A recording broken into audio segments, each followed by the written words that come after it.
Hi, and welcome back to another car conversation. Happy Motivational Monday.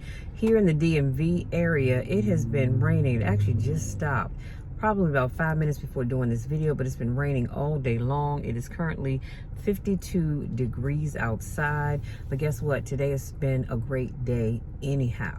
Because I decide, you decide, we need to decide it's going to be a great day no matter what the weather is. So today I'm going to be sharing some life lessons that are requirements in life. And as always, they are based on Stoic wisdom. Number one, not everyone is meant to be in your future. Some people are just passing through to teach you lessons in life. I've shared before how people come into our lives for a reason, a season, or a lifetime. And you get yourself in trouble when you try to hold on to those seasonal people and the people that have been sent for a reason. If you try to hold on to them for a lifetime, that's not why they were sent into your life. So you've got to be able to discern which one they are. But the reality is even the people that are in your inner circle right now, they were not meant to be in your future. They are meant to be where they are currently. Number two, show respect to people even when they don't deserve it. Respect is a reflection of your character, not theirs. Now, I'm kind of torn on that one because I don't have a problem with showing you respect. But what I will not do is allow you to continuously disrespect me, but I'm respecting you. Because at that point, character goes out the window. It's about right and wrong. So you need to, again, discern that one for yourself. But if you are always showing respect to someone and they treat you like crap, you can respect them to a certain extent. You know, even the Bible tells us that we're to turn the other cheek. Well, I ain't got but two. I only have two cheeks, okay? 4 if you consider to count the ones I'm sitting on. So I can't do too much turning. I don't believe that people should go through life allowing people to just walk all over them and treat them like crap. That I do not believe in. But for the most part, it is proper for you to show people respect even when they don't deserve it. Meaning that you may be a complete ass clown, but I'm going to respect the job title that you have. Because if you're my supervisor, I need to respect that even though I can't stand you. And I would love to see you drink a cup of battery acid before I would give you a hug or a handshake. Sometimes it's like that, y'all. But I said all of that to say this: you respect the title. You don't have to like the person, but respect the title. Now I'm going to give you a clause. Unless they on a daily basis make your life miserable and treat you like crap. See, respect is give and take. Let me move on. Number 3, when someone walks out of your life, let them go. I've talked about this before. Stop trying to hold on to people that don't want to be in your life. They are simply making room for the person that God wants to put in your life. The problem that some people have is you want to hold on to people that God is trying to remove from your life, and He can't bring in someone new because there's no room. Why? Because you keep trying to hold on to somebody that wants to walk out of your life. If somebody doesn't want to be in my life, go. I promise you I'm going to be all right. Because just like God sent you to me, or maybe I happen to find you, I don't know, He's going to send somebody else in my life.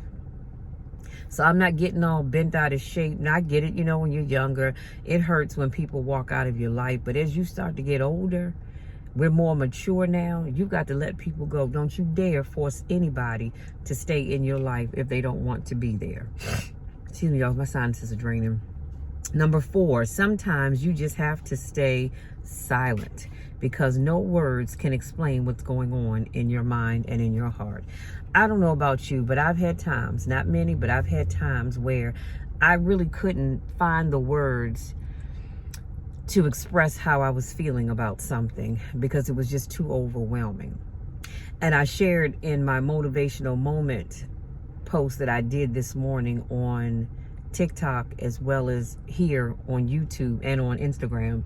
I shared how sometimes that song that you really love, you know, you're in church and I love Marvelous. That's a powerful song. And when you think about how marvelous God is and how marvelous he's been in your life and in my life, sometimes you can't find the words to express how you're feeling. So you allow the tears to just fall. And it's all right. It's all right, because God knows why they're falling. Other people may not know why you're crying, because see, they don't know your struggles. They don't know what you've been through. They don't know what God has just brought into your life, that blessing that he's just brought to you. They don't know any of that, and they don't need to know. But you know, and God knows. So sometimes it's just, you have so much going on, you can't even find the words. And so it's best just to just stay silent. But believe me when I say this, and I've had times where I went to God in prayer, but I couldn't find the words.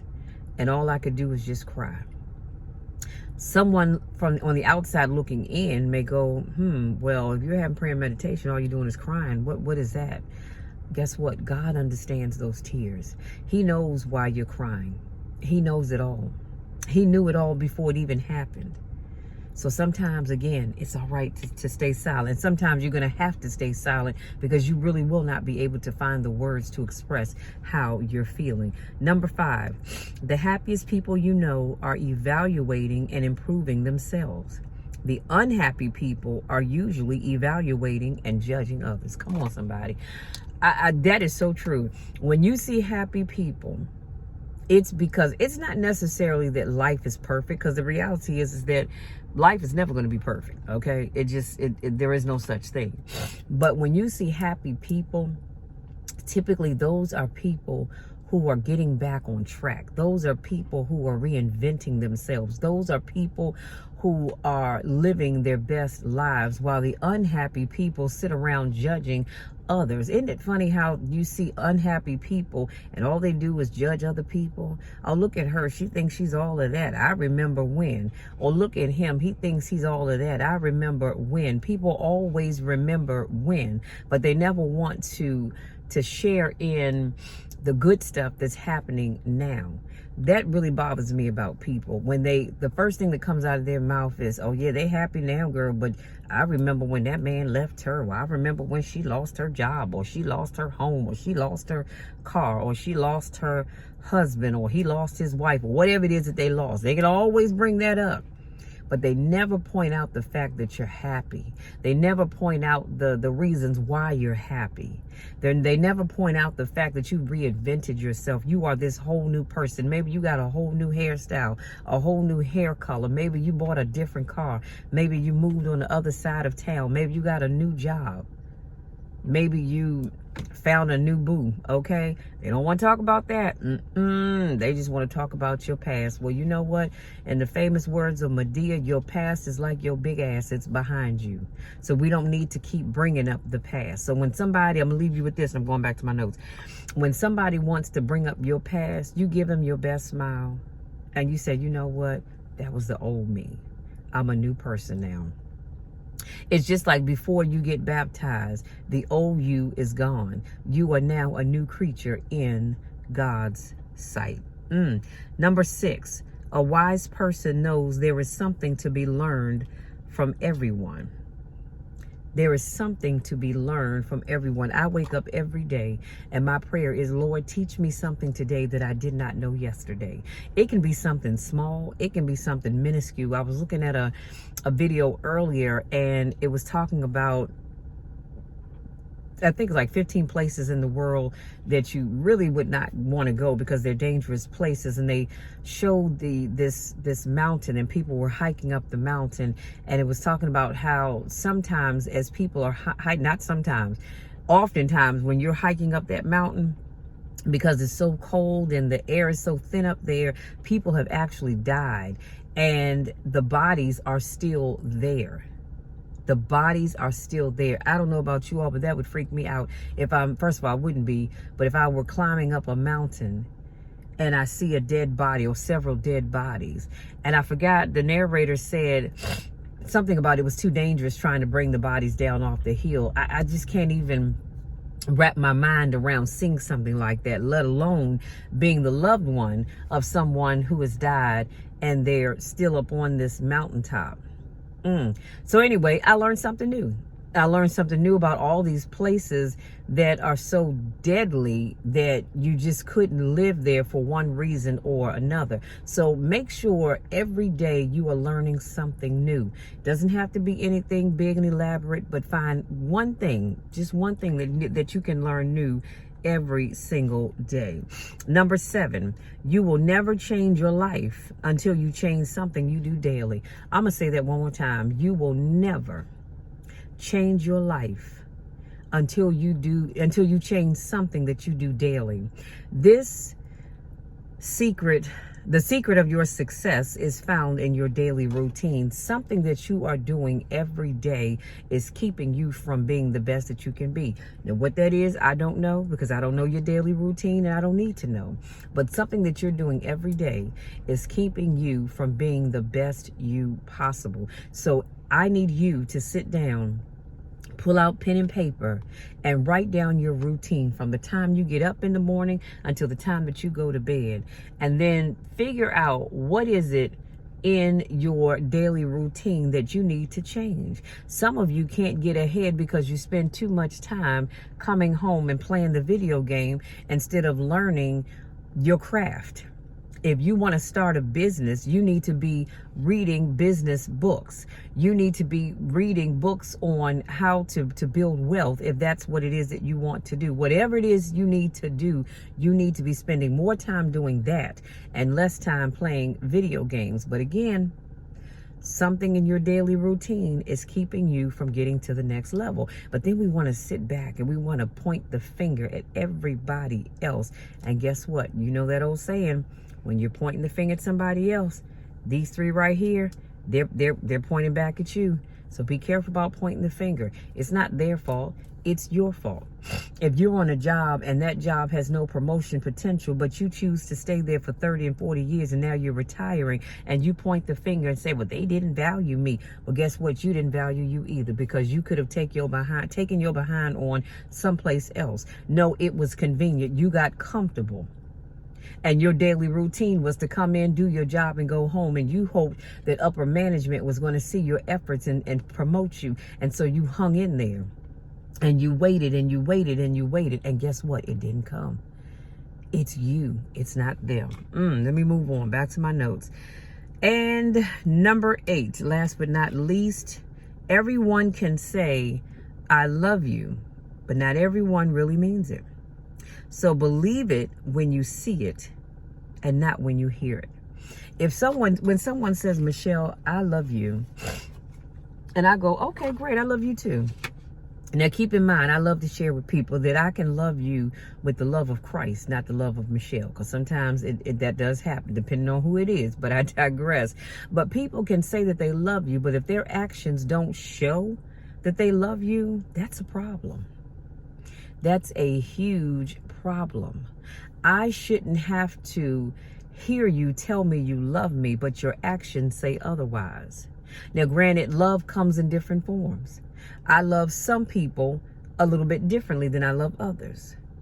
You love your significant other not the same way you love your family, your mom, your dad, your siblings, and you know, that kind of thing. You love them a little bit differently. You show your love for them a little differently than you show your family. At least I hope so anyway. But when I do my videos and I tell people that I love them, and I've had people ask me, why do I say that? And I say that from my heart. I say that with everything that I have in me, because I love everyone. I love all of God's children. And when I do my videos, my goal is to encourage somebody, to inspire somebody to want to do something better, to want to be better than where they are, and not accept being complacent, not accept being comfortable. I want to say things that will make you want to step out of your comfort zone. I want to say things that will make you get uncomfortable. And this is why I tell you I love you. I do what I do because I love each and every one of you. Many of you I've never met. I probably never will get a chance to meet. And that's all right. I don't have to know you personally to love you and want more for you. And sometimes I want more for people than they want for themselves. That can be frustrating, but I'm not going to give up. I'm going to keep doing what I do, and I'm going to keep encouraging and motivating, because that's the assignment that I believe God has given me. So when I tell you that I love you, always know that I do. Again, I don't know you personally, but I still love you, and I want nothing but the best for you, because I believe that God has called you to do bigger and better things than what you're doing right now, which is why I'm encouraging you to change your daily routine. Change your daily routine and watch how life changes for you. Y'all, that's it. That's all I have. Hopefully something I said resonates with you and helps you to make some changes in your life so that you can become a better person. Not that there's anything wrong with you right now, because it isn't. I love you all just the way you are, but I also know that there's something better out there for you. There's more for you to experience. I just need you to believe it. And I need you to not only receive what I'm saying, but believe that you can do and be anything that you want to, but you've got to be willing to put in the work. It's as simple as that. You change your daily routine, you put in the work, and big things will start to happen for you. Doors are going to start to open that you never thought would. But just as God is opening doors for you, he's also closing some doors that need to be closed and left behind, thrown in the abyss somewhere, okay? Again, that's all I have. I love you all to the moon and back. You know the drill, and you definitely know the spiel. There's nothing you can do about it. Absolutely nothing, because I'm going to love you no matter what. So if you're new to my channel, I want to say welcome. Thank you so much for joining me. If this isn't your first rodeo, welcome back. You know I miss you when I don't get a chance to see you. Go out there, enjoy the rest of this beautiful day, even though it's been raining all day, but enjoy the rest of this beautiful day. Enjoy your evening. Have fun with whatever it is you do, or wherever it is that you go. Not just have fun, but be safe, okay? Because I love you, and I want you to come back here on Wednesday when I will share another motivational topic with you. Love you. Talk again soon.